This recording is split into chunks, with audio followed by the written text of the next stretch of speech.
What it does? Welcome back to Rise React. So look, check it, right? Today we're gonna react to a Penguin video. Penguinz0 video. I forgot his actual YouTube name, but I seen an interesting title, so let's just get straight into it. The word influencer is without a doubt one of the worst terms we've ever widely adopted. It is just such a yucky term, but there's a way of making it even worse if you put the word mom in front of it. Mom influencer, upon just hearing that, induces nausea. It's like a real brown note. For those that don't know, the brown note is a legendary myth in music. Bro, how many subscribers must you have in order for you to get the gold plaque in the background? I done always seen the silver plaque, but the gold plaque? Bro, you gotta be doing some hella numbers. Let's not get it twisted. He got 13 million followers. Of course he do hella numbers. But boy, oh boy, gold plaque though? Sheesh. Basically a forbidden jutsu, but for sound. Fundamentally, it boils down to a frequency that, when exposed to a person, causes them to void their bowels, causes fecal incontinence. So you shit your pants when you hear the brown note and you have no control over it. The term mom influencer does something similar, but instead of just pooping your britches, you get sick. I think there's nothing wrong with mothers making internet content on, parenthood or educational content on what it's... Bro, I'm not gonna lie. I don't know if y'all can see my eyes just shifting back and forth. It's this fly in this room, and I'm trying my best just to try to avoid him, but he's flying literally everywhere. Right now, he's on my camera, and he just called his brother. It is 2 flies in here now, bro.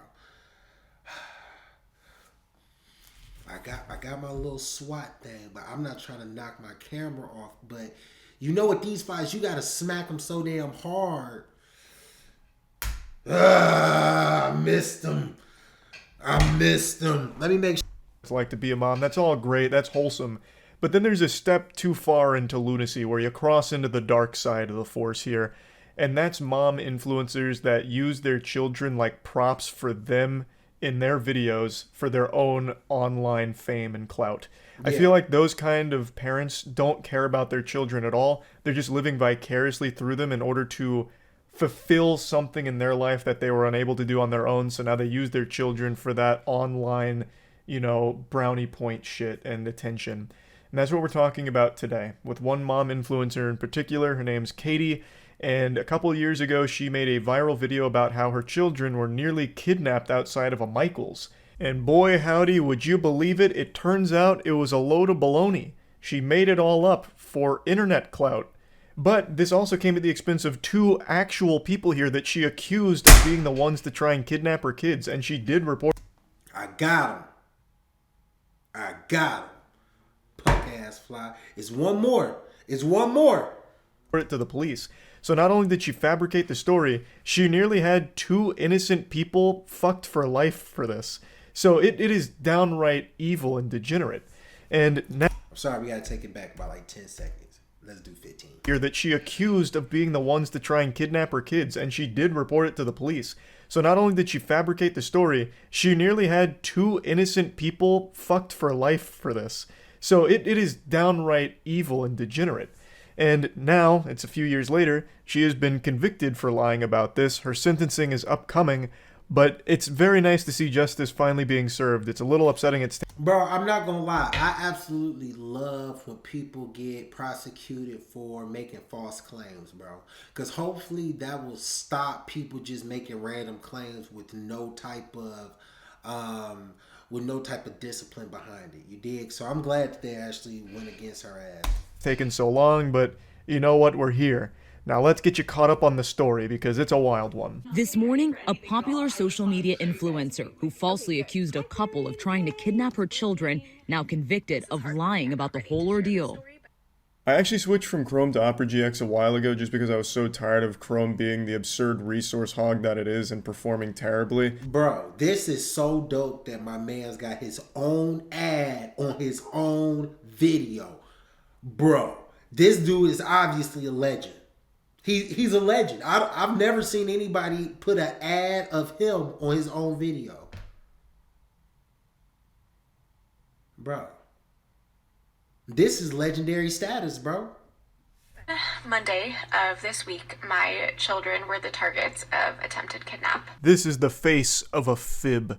She's not being truthful. She now owes a quarter into the lie jar. And that jar's gonna be filled to the brim after this case, because she's a fucking liar. So, Katie went on Instagram, made this story accusing two random people in a Michaels store she was at of trying to kidnap her kids outside of Michaels. And I want to share that story with you in an effort to raise awareness as to what signs to look for. The whole idea behind all of this is so silly. Hey guys, my kids were almost kidnapped. Now let me tell you what I learned about this experience. Make sure to slap that like button for more kidnapping avoidance tutorials, and stay tuned next week where I throw my kids into a coal mine and we see what happens to their lungs so I can give you educational content on how to avoid children in coal mines. Like, what do you mean signs to look out for in the case here of the kidnapping outside of Michael's? What? Giant trench coat? If there's a couple with a huge trench coat and they're stuffing kids inside of there, big red flag. And watch out for the stork coming through and grabbing your kids with their big fucking talons. Like, what the fuck are you talking about? Now, of course, there could be real advice you could give to somebody on, like, signs to look out for creepy people that might be up to no good. Like, hey, maybe if these people are stalking you throughout Michael's and following you to your car, you know, then maybe you should alert people around you, that kind of thing. Or just making people aware, like, there's nothing wrong with involving outsiders if you feel like you're in a situation that could be potentially dangerous. That's all fine advice. But it's not the advice she's aiming to give here. She even says that, you know, parents are too preoccupied with making sure their kids are masked up that they no longer look at them, so it just leaves an opportunity for a stranger to come in and fucking steal the stroller out from under their nose or something. Like, at least alludes to that. Keep in mind, this was a few years ago during the height of the pandemic, so masks were a huge talking point. So she makes, like, the point she's making about, like, signs to look out for are basically just, like, open your eyes. She's basically just telling people to be a parent. It's ridiculous. It's the story she tells here offers no good insight on things to be aware of unless you're an absolute fucking oblivious idiot to everything around you. Like, these are all things people would absolutely notice and be uncomfortable with the same way she is in the video. Of course, it's all made up at the end of the day, but still, like, the whole purpose behind it and the message she tried to get across makes no sense. It's so laughable. Bro, how diabolical must you be for you to come up with just a false accusation? Like, who even jokes around like that? Like, how can you sit down in your living room, in your bathtub, and think, oh yeah, I'm gonna make a false claim that somebody tried to kidnap my kids? Like, bro, that's really so shallow, because there's people in real life who kids and got kidnapped and you just joking around about it. Yeah, throw her ass in jail, bro. Found the full video. It's like 15 minutes long, and it is one of the most descriptive things I've ever listened to for a completely make-believe story. She talks about this story like she's in a creative writing course and giving a presentation in front of the class for a piece of fiction that she wrote. It's outrageous the amount of detail she goes into, like when she's getting to the climax of everything where the stroller was almost snatched and her children abducted. She's talking about, like, they took 2 steps forward, but then 3 steps back. They did the hokey pokey and they turned themselves around. You know, I saw the fear. It washed over me. I could feel it. My pupils were dilating as this absolute menace, this villain, was approaching me with ill intent and malicious aura surrounding them, like a bat out of hell. It's outrageous. It is all completely fucking fanfic make-believe. Falsely claiming that strangers tried to kidnap her 2 young children on December 7th, 2020, outside the Petaluma, California Michaels store. The Sonoma County DA's office says the videos were posted about a week after Sorensen reported the supposed kidnapping attempt to police. So what's wild is she didn't just make this story up for the sake of Instagram views and likes. She did report this incident to the police, who pretty quickly were able to dismiss it as a bunch of fucking hoo-ha. They immediately really realized that the events she was describing on Instagram were completely different than the events that she had described to the authorities. It was wildly different. And after talking to the couple in the clip you saw there, that photo of the couple, after talking with them, they realized that there's no evidence at all. There's no witnesses. There's nothing to corroborate anything that Katie was ever saying. That's crazy. Which is weird because in Katie's story on Instagram, she even talks about like some fucking vigilante, a hero that was there to come and help her out and save the day, really. So it's weird that there wouldn't be any witnesses to confirm any of this happened. So all of it is just so scummy and baffling that she would do something like this for the sake of internet clout. Because she didn't just go home and make this video. She did report this to the police. Why? Why go that step forward? I guess in case people would call her out on it, she'd be able to pull up a police report or something. But she should have known that they would have gotten to the bottom of this and realized that it was all a lie.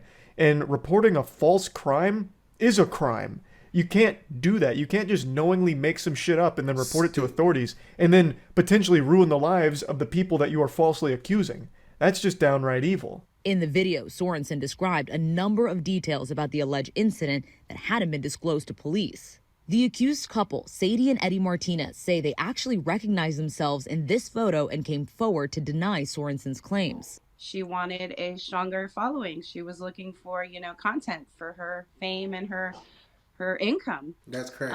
And at our expense. These are some regular ass people just doing some arts and crafts stuff at Michael's or trying to grab some arts and crafts stuff. Look at this man right here. He just like, bro, how the hell did I get caught up in this BS, bro? Off of an Instagram clout video? I wonder how much time baby girl is facing.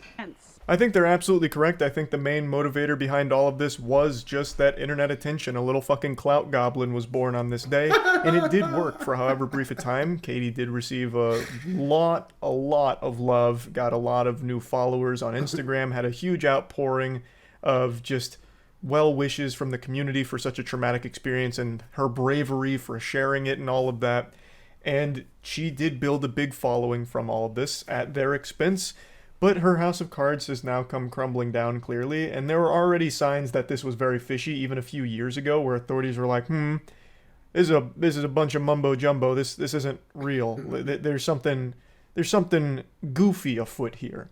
So this has been a long time in the oven here cooking, and now we've reached the point where she doesn't have that following anymore. She lost some of her most avid supporters, clearly, because you can't really support someone that does something like this. So now the only thing she has is potentially 6 months in the slammer for this. Sorensen's attorney maintains his client did not lie to police. She misperceived and misunderstood a series of random events which were occurring around her. And made a honest report to the police on December 7th. That man looks fearful for his life right there. I don't know what's going on, if he's some kind of like prototype android that's having a hard time expressing emotion, or if Katie's threatening him with some kind of wild accusations and he's feeling the pressure. That man was robotic. But basically the defense is, Katie was too fucking stupid to understand what was happening, so she ended up just making a report that is completely not grounded in reality at all. And we're very sorry that she's so dumb. So they're just playing the she's an absolute idiot card, which I guess is becoming a very popular defense.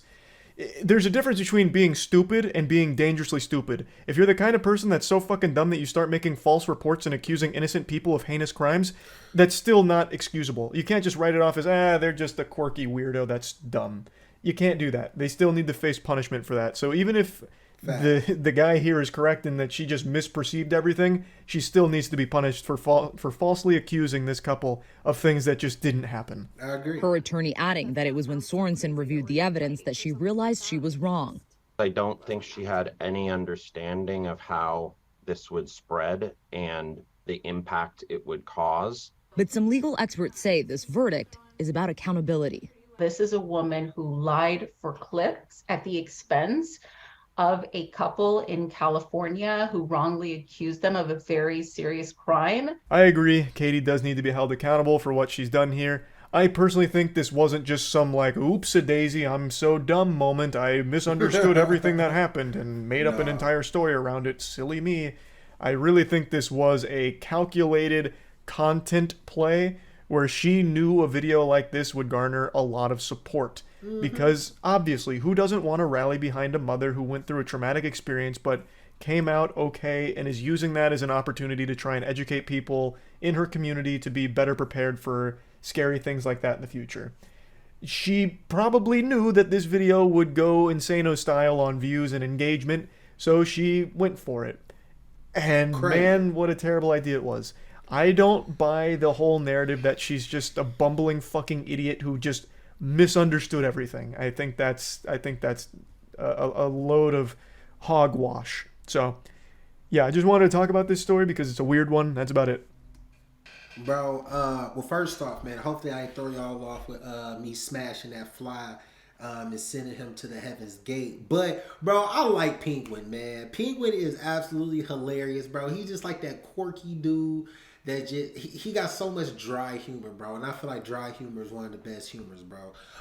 Overall, yeah, baby girl should be prosecuted at least 6 months because you can't just pin an allegation like that on somebody, bro. Kidnapping? Now, it's one thing if you claim that they took your phone, took your water bottle, cussed you out, pushed you, which is all still wrong if they didn't do it. But kidnapping?